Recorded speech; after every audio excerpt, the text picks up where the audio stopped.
All right, thank you everybody for joining us for another episode of Quantum Leaps. My name is Mango, the creative director at Charged Particles, and I'm here with my good friend, the one and only Four Names. Actually, it's hard to know what to call you in this context. We know you as Old Four Names.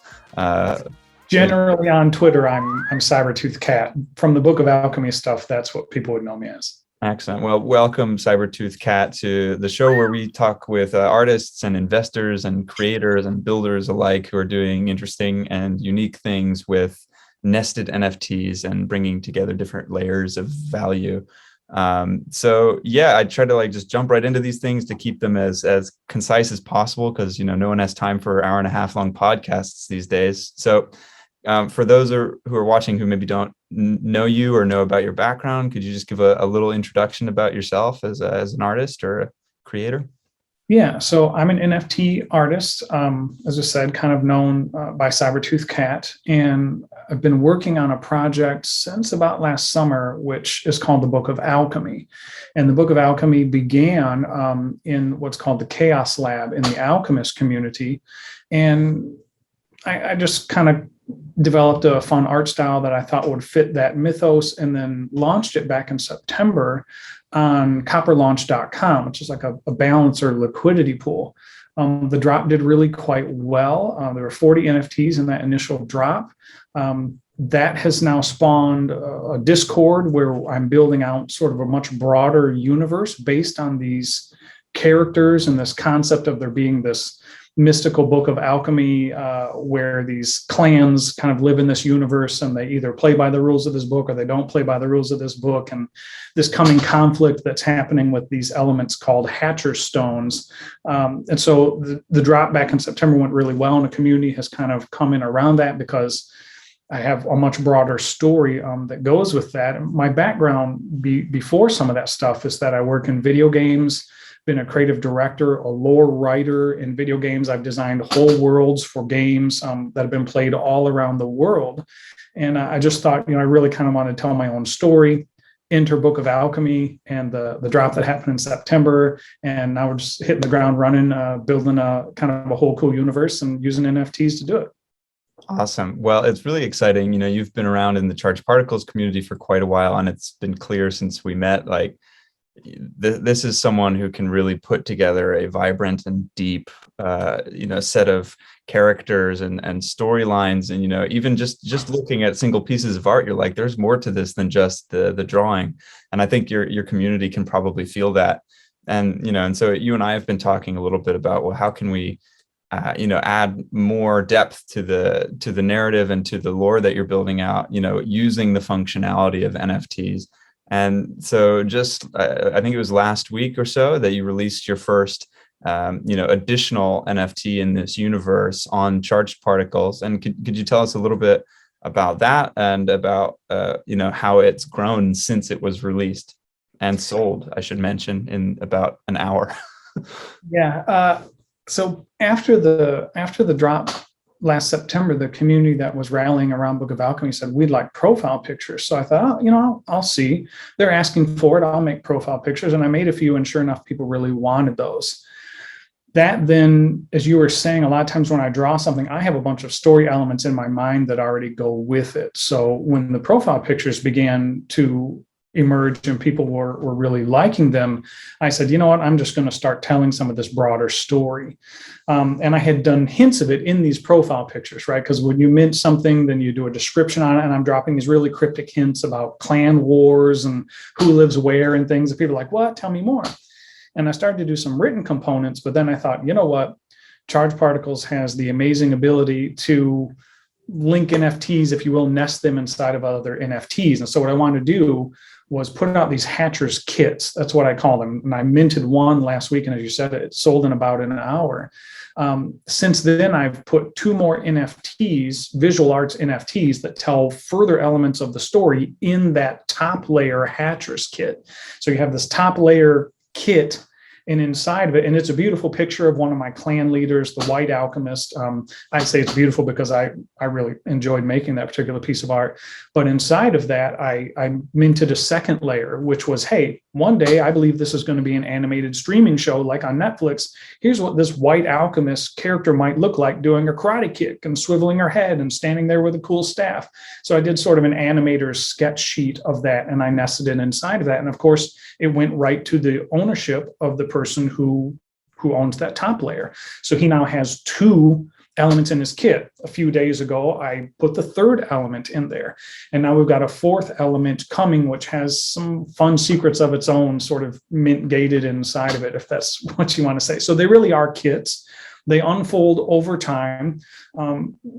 Everyone that is going to have one of these every few days will get a new element. So there's this fun idea of, hey, I've got something, it's going to hatch, it's going to unlock bit by bit over the course of a week or two, or maybe even longer. And then ultimately, as I say, there are some surprises that will emerge for the people that hold these things to really give them, if you will, a yield to what they're holding on to. So there's some fun utility built in there in Charged Particles. I don't think there's another place that I could have done it. I think Charged Particles is where it's at for that type of thing. Yeah, it's super fascinating, right? People buy these NFTs and they hope to see price floors go up. And, I think a lot of people are playing the sort of the investment game with some of this stuff. But what happens when you buy an NFT and then, 2 weeks later, you haven't decided to sell it or list it or anything, but now it's got 5 new pieces of art in this like growing cultural lore kit. I mean, that's awesome. Super exciting stuff. People have really responded to that. What I found was a lot of people that bought in my initial drop, they loved the mystery story elements that were there, even though it was just kind of visual arts. I think they could tell because every one of those NFTs had a face on it, had a character on it. And I think people were really drawn to that. And so I found that we're doing a lot with NFTs, right? We're not doing a lot with NFT storytelling. And I would really love to be a pioneer to tell those kinds of stories. And as I said, Charged Particles is kind of a beautiful mechanism to layer those stories out. So, yeah. Yeah, so we've talked about, helping to demonstrate the capacity of, like what adding layers of art and layers of value can do to this living, growing narrative on Ethereum. But when you think about gas costs and stuff, one looks to Polygon as a sort of another way to build deeper and more immersive, layered storytelling opportunities. You wouldn't want to nest 15 pieces of art inside a single Ethereum NFT just because of those transactions adding up. But on Polygon, it's not even a second thought, right? So, having some of these very rare items on Ethereum, but having maybe even deeper, more community engaged activities in storytelling on Polygon, is one of the benefits of Charged Particles being on both chains. So I wonder if you could tell us, maybe just give as much of a hint or an insight as you feel comfortable at this point about the upcoming sort of interactive storytelling collection sort of game we've been talking about. Yeah. So to give you due credit, Mango, much of this has actually been arisen from you kind of coming to me saying, have you thought about this functionality? Have you thought about this functionality? And I've been saying, I thought about it, but I hadn't thought about the way you're thinking about it. So it's been a wonderful collaboration between the two of us. So to frame it loosely, after these Hatcher's kits, which I think are going well, and I plan to do about 6 or 7 of those, somewhere before that's all done. The next thing that I hope to introduce is a very story-driven, like a quest, I believe is what you and I have been calling them, where someone could go in, and some of this would be on Polygon, like on a layer 2, and they could fulfill elements of a quest whereby you go out and you collect these various NFTs that are story-based, rich in story, that have been minted on Polygon, and you can sort of nest them all together in a sequential fashion. This is what we're thinking about doing until you sort of have created a book of Alchemy, right? Once that's done and you have that all sort of set up, then within the Discord, you could say, hey, I've sort of finished my quest. I've sort of collected the book. And then what I want to do is give people an opportunity, having done that, to purchase an Ethereum-based NFT, if you will, sort of like a capstone NFT for that particular quest. And anyone that holds that in their wallet, right, they will have gone on Polygon on charged particles and run down these various particles, fit them together, and found that there's a lot of story there. So they get a beautiful element of story. Then they go over on ETH mainnet and get this sort of capstone thing, which means, hey, guess what? Now you're open to a physical product, and I will have already created the elements that they got virtually in NFT form in a story. I will have already created physical, like very nice hardcover editions of those that I will then send to people. But the added benefit is I will be putting original one-of-a-kind hand-drawn art into the books. So the books will have a page or two empty, if you will, where I'm going to create some special art inside there. So they'll have gotten their story elements virtually through NFTs, right? They'll have that beautiful thing on L2, on Polygon. Then they unlock this amazing, or I'm sorry, they'll have the ability to purchase for, and I'll be transparent with price and things. I want people to love this stuff. I want it to be really affordable for everyone. I just think this would be a wonderful thing to do. They can go and get their ETH-based NFT if they're really into ETH-based stuff. You know, we want to give people what they're looking for. And then they get this physical component sent right from me to them or wherever they want it sent to, with some hand-drawn one-of-a-kind art that is actual story stuff, you know, stuff that's relevant to the overall world building. But they can then choose, do they want to share that? Do they just want to keep it for themselves? Do they just close up that book somewhere and, you know, and keep it? How do they want to go with that? But that's the plan right now. And we're calling these quests. As an additional layer on that, those people that are in the Discord know we've been talking about sort of a rewards-based or a badge-based mechanism called Forge of the Alchemist. And I think that as everyone completes one of these quests, whether they go through, you know, over to ETH mainnet and they get that other NFT and they get the physical component, whether they do or not, if they complete a quest, they get a custom-made badge for themselves sent right to their ETH OpenSea, you know, no charge. It says, hey, you're level 1 sword bearer. Here's your very nicely done NFT that shows you've got that rank. We assign that tag to their, you know, their Discord handle and really make a big deal about it. And it's gamified, you know, so I think it could be a really great idea. Yeah, and you could imagine that badge, right, that represents all the quests they've completed, you know, could be itself a nested NFT where they, you know, it's like they get to put like badges inside, you know, it's like, here's my badge collection box and I've completed these quests and they're all their own NFTs. And, you know, the composability element is really fascinating. And it's really exciting to have someone with such like narrative capacity, you know, finally playing with these things that we've been, you know, honing in on for the last couple months. So that's the first one, is quests, like interactive, gamified, collect all 10, proof of like assembly. You know, people have heard about like proof of burn, you know, collect this, burn it and receive token, proof of burn or something like that. But this is like a proof of having accomplished, you know, like nesting different aggregate content together, which is, I think, really cool. And then we've talked about environments and like, you know, composable nested environments. Now, just to give a little bit of an example, over the Charged Particles community, we've been slowly making some nested tacos, which actually you participated a little bit in. We've got like a taco shell NFT with lettuce and tomatoes and cheese and everything nested inside. And then the question is, well, where is the taco nested? Well, it's obviously on the menu next to the other tacos. And where's the menu nested? Well, it's nested inside the taco restaurant next to the table where there are people nested at it. And you can kind of start to think about NFTs inside NFTs as like 2D platformers or environments that you can go in and explore, you know, and starting to think about NFTs as their own little metaverses, so to speak. And so I'll just like throw out, you know, the word map or spaceship into your Book of Alchemy world and see, I don't know how much you want to share. So the Book of Alchemy is the title for a universe. You know, it's like you think of like the Marvel Cinematic Universe or something like that. There's a lot of main players. There's a lot of key elements. There's a lot of actual locations. You know, it's a world. It really is a world. It doesn't take place in our world. It takes place in a world very much like our world, but with magic and with alchemy and with mythical creatures and monsters and curses and all these types of things, you know. Tolkien-esque, you know, if you wanted to go that way, if that's kind of your thing. You need maps. You need maps if you're going to have worlds. So I've already begun figuring out, sort of from a lore perspective, what the three main expanses of this are, where the different clans' headquarters kind of are, where do monsters come from, where does the Hatcher Stone appear, where do you have to take it to in order for it to do what it wants to do, what are the dangers and the dire barrens, what on earth goes on in the dire barrens that you have to walk through if you're going to get this Hatcher Stone to where it goes, There's a lot in there.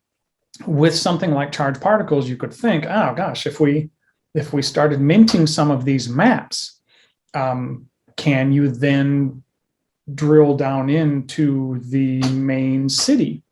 And do you then energize or nest a main city map that's, way further down inside of this broader map? So now I've got the broader map, sort of like layer one. Let's drill down. Oh, look, here's the capital city. Here's what it looks like. Is there a tavern in that city, that needs its own schematic? Are there 3 floors to it? So inside the NFT of the tavern, is there one for floor ones and one for floor, is there a cellar with a dragon in? I'm just making stuff up. You know what I'm saying? But it's this idea that the world, you can drill down into it. And with charged particles nested NFTs, especially if you do some of the stuff on Polygon where you could mint, potentially even dozens of versions, if that's what people are after, without the sort of exorbitant gas fees.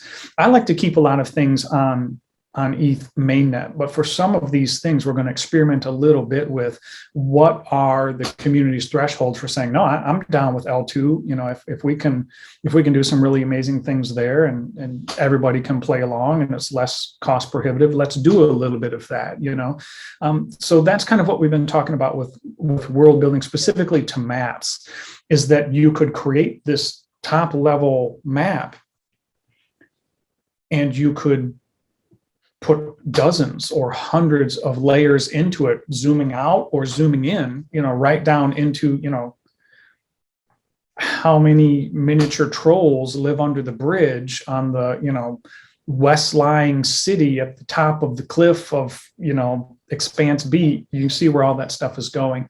So that's a thing that I definitely have on my radar, is to figure out what's the most advantageous way to do some of that stuff. What's the positioning for it?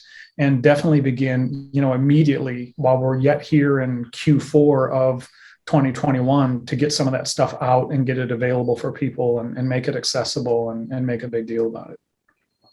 Wow, super exciting stuff. You go from the macro to the micro, and when you've got a community such as yours that seems really engaged in being involved in the creative process, it's really exciting to imagine where it might go.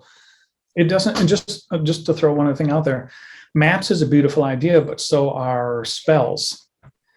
Our alchemists don't do spells, but in this universe, what they do is they make weapons. That's a big part of what the alchemists in the Book of Alchemy do. What are the components of those weapons?